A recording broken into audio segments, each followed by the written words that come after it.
President Obama, are you listening?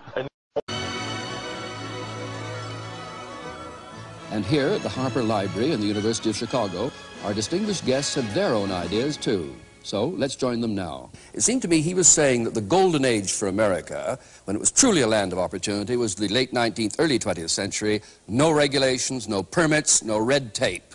I would argue that the government played a decisive role in an enormous grant to the railroads in creating an American capitalist economy. And secondly, if you go back to that golden age, you find that the government constantly intervened in a rather characteristic way. It used troops against strikers. American labor history has been the most violent, bloody class struggle anywhere in the world. And the government, up until 1932, the law, the courts, the society, always sided with business, always sided against working people. Therefore, I would argue that both economically and in terms of repressing the attempts of people to assert their freedom, government prior to the rise of the welfare state in this country was more or less owned by business. Milton Friedman. Michael Harrington is seeing the hole in the barn door, and he's not looking at the barn door itself.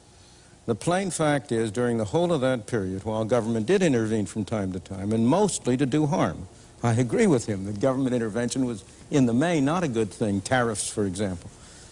On the other hand, throughout that whole period, government spending, federal government spending, central government spending, never was more than 3% of the national income. It was trivial. The land grants to the railroads were a minor factor. I don't approve of them. I'm not saying they were a good thing, but they were a very minor factor.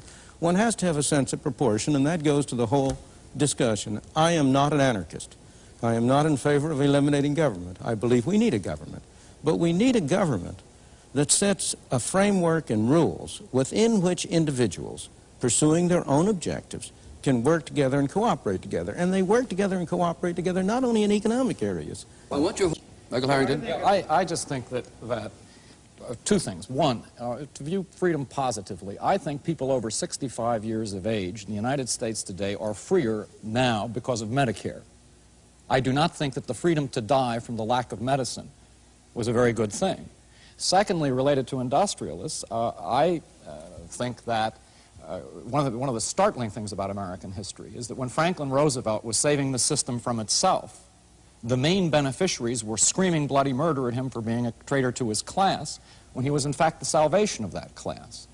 And I think therefore if you look at our history, I do think you find a tremendous myopia on the part of industrialists, and you find that the positive increments to our freedom, interestingly enough, have not come from the college graduates, but often from people with, not from the best people. It's come from working people. It's come from poor people. It's come from blacks and Hispanics and the like. Milton, would you reply, but then tell us why you took us to Hong Kong to prove something? Sure. Unaccustomed as I am to agreeing with Michael Harrington, I will agree in part with what he's just said. I do not believe it's proper to put the situation in terms of industrialists versus government. On the contrary, one of the reasons why I am in favor of less government is because when you have more government, industrialists take it over. And the two together form a coalition against the ordinary worker and the ordinary consumer. I think business is a wonderful institution, provided it has to face competition in the marketplace, and it can't get away with something except by producing a better product at a lower cost. And that's why I don't want government to step in and help the business community. Now, I want to go to your question about Medicare. There are many people who have benefited from Medicare, but you're not looking at the cost side. What has happened to the people who are paying for it? It isn't, we don't have a free good. It isn't coming from nowhere. And are they benefiting from it in a cost-effective way? Those are the questions. It's demagoguery, if you'll pardon me, Michael Harrington, to say the people who have Medicare are freer.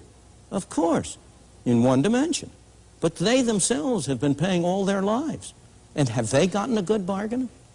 At the moment they have. The young men, the young working people who are going into Social Security now, they're going to get a very raw deal indeed. Milton,